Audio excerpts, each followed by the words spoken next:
انسان کے ہوش اور شعور کو ختم کر دینے والی چیزیں جنہیں ہم منشیات کہتے ہیں، یہ جو ڈرگز ہیں، ان ڈرگز کا حرام ہونا یہ بالکل ثابت ہے۔ نہ صرف شراب حرام ہے بلکہ جو شے بھی انسان کے شعور کو ختم کر دے وہ تمام چیزیں حرام ہے، چاہے وہ ہیروئن ہو یا کوئی اور شے ہو، ان چیزوں سے کمائی بھی حرام ہے۔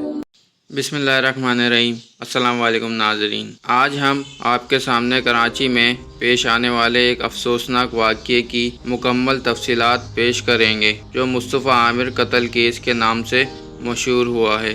اس کیس میں معروف اداکار ساجد حسن کے بیٹے ساحر حسن کا نام بھی سامنے آیا ہے۔ آئیے اس واقعے کی تمام تفصیلات اور تاریخی پہلو پر نظر ڈالتے ہیں اور یہ بھی جانتے ہیں کہ اس کا نشے سے کیا تعلق ہے اور نشہ اسلام میں کیوں حرام ہے۔ 6 جنوری 2025 کراچی کے پوش علاقے ڈیفینس سے نوجوان مصطفیٰ عامر لاپتہ ہو گیا۔ ان کی والدہ نے اگلے روز بیٹے کی گمشدگی کی رپورٹ درج کروائی۔ 25 جنوری 2025 مصطفیٰ کی والدہ کو ایک امریکی نمبر سے 2 کروڑ روپے تاوان کی کال موصول ہوئی، جس کے بعد مقدمے میں اغوا برائے تاوان کے دفعات شامل کی گئیں اور case anti violent crime cell EVCC کو منتقل کیا گیا۔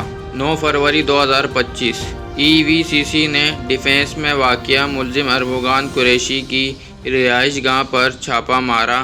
چھاپے کے دوران ملزم نے پولیس پر فائرنگ کی، جس سے DSP احسن ذوالفقار اور ان کے محافظ زخمی ہو گئے۔ کئی گھنٹوں کی کوشش کے بعد ارمغان کو گرفتار کر لیا گیا۔ 15 فروری 2025 تفتیش کے دوران ملزم شیراز کی گرفتاری عمل میں آئی، جس نے اعتراف کیا کہ ارمغان نے اس کی مدد سے 6 جنوری کو مصطفیٰ کو اپنے گھر میں تشدد کا نشانہ بنا کر قتل کیا۔ بعد ازاں لاش کو مصطفیٰ کی گاڑی میں حب کے علاقے میں لے جا کر جلا دیا گیا۔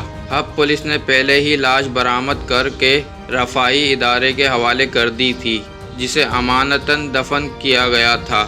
اسی روز تفتیشی حکام نے انکشاف کیا کہ مصطفیٰ اور ارمغان کے درمیان جھگڑے کی وجہ ایک لڑکی تھی جو 12 جنوری کو بیرون ملک چلی گئی تھی۔ اس لڑکی سے انٹرپول کے ذریعے رابطے کی کوششیں جاری ہیں۔ 18 فروری 2025 انسداد دہشت گردی عدالت نمبر 2 نے مرکزی ملزم ارمغان قریشی کو 4 روزہ جسمانی ریمانڈ پر پولیس کے حوالے کیا۔ اسی روز عدالت نے مقتول مصطفیٰ کی قبر کشائی کا حکم دیا، جو 21 فروری کو صبح 9 بجے مقرر کی گئی۔ 21 فروری 2025 عدالتی حکم کے مطابق مقتول مصطفیٰ عامر کی قبر کشائی کی گئی۔ قبر کشائی کے لیے police surgeon Karachi doctor Sumaiya Syed کی سربراہی میں 3 رکنی بورڈ تشکیل دیا گیا تھا۔ لاش کے پوسٹ مارٹم اور دیگر قانونی کارروائی کے بعد مزید تفتیش کے لیے شواہد اکٹھے کیے گئے۔ تفتیش کے اہم نکات: ملزم ارمغان اور مقتول مصطفیٰ دونوں دوست تھے۔ نیو ایئر نائٹ کے موقع پر ایک لڑکی کے معاملے پر دونوں کے درمیان جھگڑا ہوا، جو بعد میں قتل کا سبب بنا۔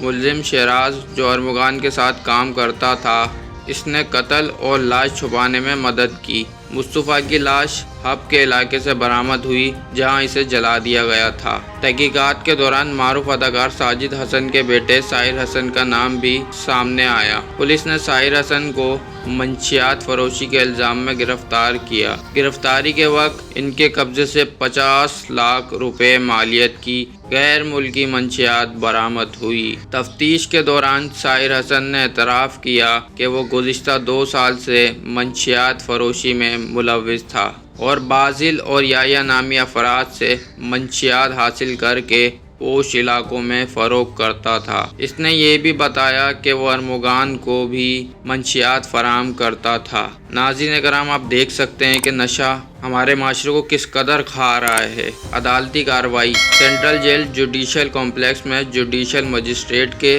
روبرو ساحر حسن کو پیش کیا گیا، جہاں پولیس نے ان کے 5 روزہ جسمانی ریمانڈ کی درخواست کی۔ عدالت نے 1 روزہ جسمانی ریمانڈ منظور کرتے ہوئے ملزم کو پولیس کے حوالے کر دیا۔ ساحر حسن کا موقف: عدالت میں پیشی کے دوران ساحر حسن نے بیان دیا کہ ارمغان اور مصطفیٰ اس کے قریبی دوست تھے، لیکن مصطفیٰ کے قتل سے اس کا کوئی تعلق نہیں ہے۔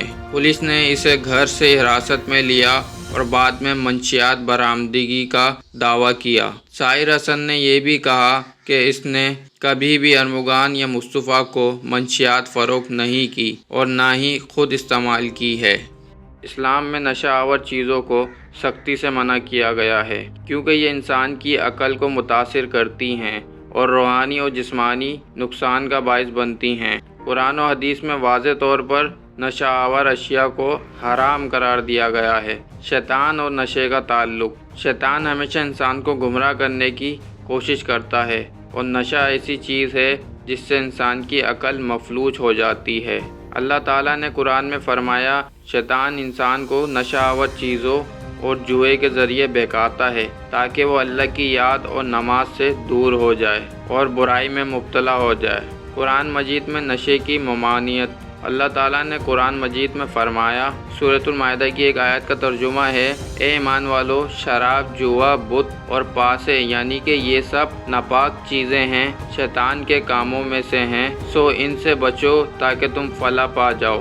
حدیث مبارکہ نشے کی حرمت پر، کلو مسکرن خمر و کلو خمر حرام، ہر نشہ آور چیز شراب ہے اور ہر شراب حرام ہے۔ ایک اور حدیث ہے، ماسکرو کثیرہ فقلیلہ حرام، جس چیز کی زیادہ مقدار نشہ دے اس کی تھوڑی مقدار بھی حرام ہے۔